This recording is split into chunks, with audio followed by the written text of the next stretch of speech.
손흥민의 골 레이스가 다시 시작되었습니다. 손흥민은 오늘 새벽에 있었던 프리미어리그 26라운드 경기인 크리스탈 팰리스와의 홈 경기에서 팀의 승리를 결정짓는 세 번째 골을 터뜨리며 토트넘의 3대1 역전승을 견인하였습니다.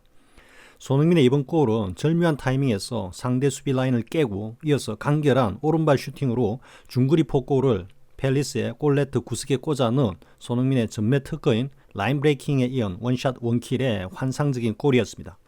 손흥민의 이 슈팅은 라인 브레이킹에 이은 빠른 스피드를 동반한 상태에서 정확한 드리블과 상대 골키퍼가 예측하기 전에 한 박자 빠른 타이밍에서 오른쪽 골문 구석을 정확하게 노리고 때린 슈팅이었습니다. 다소 평범하게 보일 수도 있을지 모르겠지만 손흥민의 이번 골은 손흥민이 과연 프리미어리그 최고의 피니셔로 평가받고 있는지를 알 수 있게 하는 장면이었습니다. 특히 앞서 베르느가 손흥민의 절묘한 라인 브레이킹 패스를 받은 1대1의 찬스에서 슈팅 타이밍을 제대로 잡지 못해 팰리스 골키퍼의 선방에 막혀 한 골을 날리다시피 한 장면과 비교되면서 손흥민의 골 감각, 즉 슈팅 타이밍과 이를 통해서 상대 골키퍼의 타이밍을 뺏어버리면서 간결하고 정확한 슈팅으로 골을 만드는 손흥민의 역량은 더욱 돋보였습니다. 그리고 손흥민의 이 골은 그 시작부터 골 결정에 이르기까지 흐름이 과거 아스톤빌라전에서 손흥민이 오른팔 골절상을 감추고 결승골을 넣으면서 토트넘의 3대2 승리를 가져다 주었던 그때의 장면과 매우 흡사하였습니다. 그때 아스톤빌라전에서는 상대 수비수의 실책을 틈타 드리블 후 비슷한 장면으로 결승골을 넣고는 오른팔을 가슴에 안고는 왼팔로 세레머니를 하던 손흥민의 모습이 아직도 생생합니다. 그리고 그때 아스톤빌라전에서의 부상을 안고 뛰었던 것과 마찬가지로 이번 경기에서는 손가락 탈구 부상을 안고 토트넘의 승리를 확정짓는 세 번째 골을 넣은 것도 비슷한 상황이라고 하겠습니다. 팰리스와의 경기 전 인터뷰에서 토트넘의 포스테코글루 감독은 손흥민은 만약 손가락이 안 좋아진다고 해도 경기에 나서 최선을 다할 거라고 말한 적이 있는데 영문의 정확한 의미는 if he loses라 했고 직역을 하자면 손가락을 잃는다고 해도의 의미입니다. 포스테코글루 감독이 이런 발언을 한 것은 주장으로서의 손흥민의 책임감에 대한 감독으로서의 찬사라고 생각됩니다. 앞서 올린 영상에서 글로벌 축구 데이터 업체인 후스쿼드.com은 이번 시즌 동안 프리미어리그 최고의 피니셔, 즉 최고의 골 결정력을 보여주고 있는 선수 베스트 10을 선정하였는데 여기서 손흥민은 압도적인 차이로 당당히 프리미어리그 전체 1위로 선정되었습니다. 이와 관련한 구체적인 내용은 앞의 영상을 참조해 주시기를 바라고 여기서는 간략하게 그 요지만 설명하겠습니다. 손흥민은 이번 시즌 동안 자신의 XG, 즉 골 기대값보다 4.40골을 더 많이 넣고 있는데 베스트 10 중에서 손흥민만이 유일하게 4골대를 기록하고 있습니다. 이것은 지금까지 일정 시즌 동안 손흥민이 기록한 골수를 기준으로 평가한 손흥민의 평균 득점 능력보다도 손흥민이 4.40골을 더 넣고 있다는 의미입니다. 이번 팰리스전에서 손흥민의 골 결정력을 보았듯이 손흥민은 지금 현재 프리미어리그 최고의 골잡이로 활약을 펼치고 있다는 것입니다. 다시 팰리스전 손흥민의 활약과 골에 대해서 이야기를 이어가 보겠습니다. 크리스탈 팰리스는 새로 지휘봉을 잡은 글래스너 감독의 지도하에 매우 견고한 수비력을 과시하면서 후반 58분경에 에즈의 강력한 프리킥 골로 경기를 앞서갔습니다.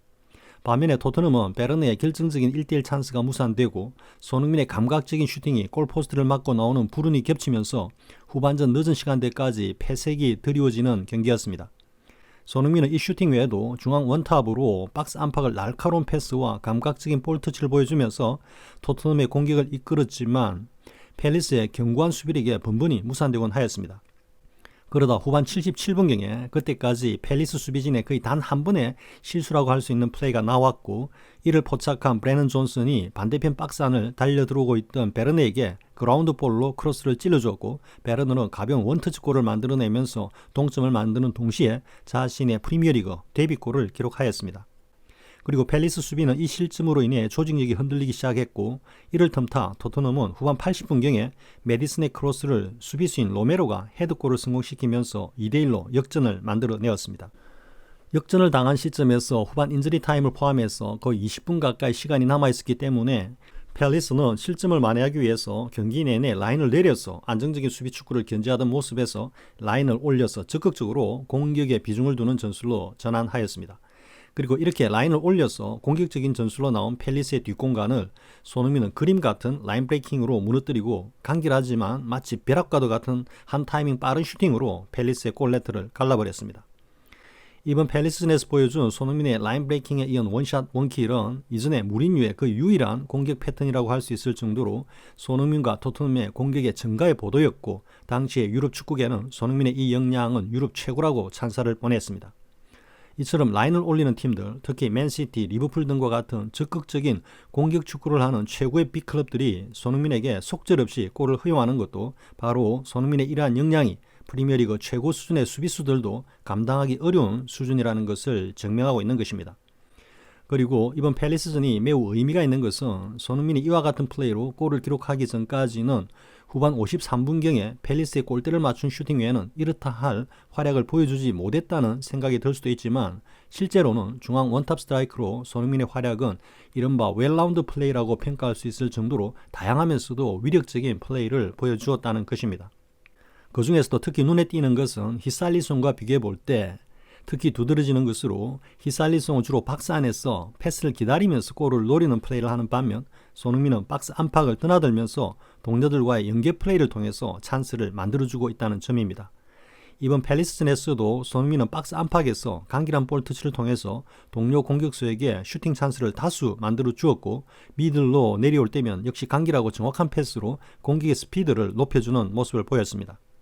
그리고 특히 박스 밖에서 안으로 침투하는 플레이를 통해서 슈팅도 이끌어내었고, 거의 골이나 다름없는 슈팅이 골포스트를 맞추기도 하였습니다. 이번 팰리스전에서 보여준 손흥민의 플레이는 다시 한번 강조하자면 중앙 원탑 스트라이커로서 웰라운드 역량을 보여주었다는 것입니다. 히살리송의 최대 단점이 박스 부근에서의 동료 선수들과의 연계 플레이가 부족하다는 것인데, 손흥민은 원터치에 이은 찬스 메이킹을 포함한 다수의 위력적인 연계 플레이를 보여주었습니다. 과거 리버풀의 피르미누가 한창 전성기를 구가할 시기에 피르미누의 별명이 연계 대마왕이었습니다.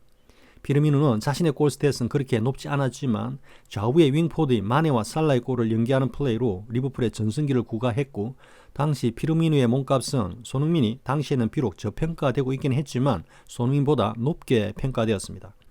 그리고 발롱도르까지 수상한 벤제마도 호날두와 함께 뛰는 시절에는 역시 연계 대마왕이라는 닉네임을 받을 정도로 당시 레알 마드리드에서 호날두의 골을 지원하는 동시에 자신의 골 결정력으로 다수의 골을 기록하면서 레알의 챔스리그 3연패 위협 달성에 핵심적인 역할을 하였습니다. 그리고 호날두가 이적을 하고 난 뒤에 벤제마는 였고 자신의 중앙 스트라이커로서의 역량을 만개하면서 궁극에는 발롱도르까지 수상하였습니다. 이렇게 이번 팰리스전에서의 손흥민의 활약을 벤제마 등과 비교하고 있는 것은 앞선 영상들에서도 자주 언급했듯이 손흥민이 나이가 들어감에 따라 중앙 스트라이커로의 포지션 전환이 필요하기 때문입니다. 윙포드에서 중앙 스트라이커로의 전환의 가장 전형적인 모델이 바로 호날두인데, 호날두는 30살이 넘어가면서 중앙 공격수로 변신하여 윙포드 시절보다 훨씬 많은 다량의 골을 기록하면서 메시와 골 기록에 있었을만큼은 당당하게 경쟁하였고, 이를 통해 자신의 위상 제고는 물론 선수로서의 커리어를 연장해 가고 있습니다. 손흥민은 케인이 빠진 경기들에서 이미 중앙 스트라이커로서의 커리어를 경험하였고, 또 그 수준급의 공격력을 과시하였습니다. 가장 대표적인 경기가 바로 2019년 챔스리그 8강 2차전인 맨시티와의 경기였고, 이 경기에서 중앙 스트라이커로 나선 손흥민은 두 골을 몰아치면서 결국 토트넘의 종합 승리를 이끌면서 토트넘을 챔스리그 4강으로 올려놓았습니다. 그리고 21-22 시즌 손흥민이 프리미어리그 득점왕을 차지했을 때는 시즌 후반기와 막바지에 접어들면서 케인과 자리를 바꾸다시피 했고, 중앙 스트라이커로 활약하면서 케인은 라인을 내려서 플레이메이커로 손흥민을 지원하는 공격 패턴을 보여주기도 했습니다. 그리고 이번 시즌 초반 히살리송의 부진이 이어지자 손흥민은 히살리송을 대신해서 중앙 원탑으로 뛰었고, 윙포드와 중앙 원탑을 오가면서 프리미어리그 최고의 활약을 보이면서 이번 팰리스전의 골을 포함하여 지금까지 총 13골을 기록하고 있습니다. 사실 프리미어리그에서 지금 현재 손흥민과 같이 윙포드와 중앙 스트라이커를 자유자재로 포지션 전환을 하면서 최고의 공격력을 보여줄 수 있는 선수는 거의 없다고 해도 과언이 아닙니다. 지금까지 손흥민과 가장 자주 비교되고 있는 선수는 리버풀의 마네와 살라였는데, 마네가 바이에른 뮌헨으로 이적을 한 이후로는 손흥민과 살라가 계속해서 비교되고 있습니다. 사우디 리그 측에서 제안하는 연봉 수준 등을 비교해보면 솔직히 우리 팬들로서는 기분 나쁠 정도로 살라 측에 높은 연봉을 제시하고 있지만, 공격수로서의 윙포드와 중앙 스트라이커를 병행할 수 있는 웰라운드 플레이 역량만 두고 평가한다면 손흥민이 훨씬 더 높은 평가를 받아야 하는 것입니다. 이전에 리버풀의 클럽 감독이 새로 영입을 했던 다윈 누네즈가 부진에 빠지자 오른쪽 윙포워드인 살라를 몇 번 중앙 원탑으로 활약한 적이 있었지만 지금의 손흥민과 같은 활약을 살라는 보여주지 못했습니다. 만약 지금의 토트넘에서의 히살리송이 부상으로 빠진 경기에서 지금과 같은 중앙 스트라이커로서의 손흥민의 존재와 활약이 없다면 토트넘의 공격 라인은 어떤 모습을 보여줄지 그림이 잘 그려지지 않을 정도입니다. 그리고 이러한 생각은 한가닥 희망사항이긴 하지만 이번 팰리스전에서와 같이 손흥민의 중앙 스트라이커로서의 역량이 계속해서 증명된다면 비록 늦은 시기이긴 하지만 손흥민이 말년에 호날두처럼 혹 리버풀, 맨유 등의 빅클럽의 원탑 스트라이커로 활약하는 모습도 가능하다는 생각을 해봅니다. 우리 팬들로서는 가능하면 손흥민이 유럽 최고의 공격수로 오랫동안 멋진 활약을 펼쳐주는 것이 가장 큰 바람이 아닐까 합니다. 리그 13호 골을 기록하면서 다시 골 레이스를 가동한 손흥민의 활약이 향후 경기들에서도 계속해서 이어지기를 바라면서 영상을 마칩니다. 시청해주셔서 고맙습니다. 구독과 좋아요를 주신 분들께 감사드립니다. 고맙습니다.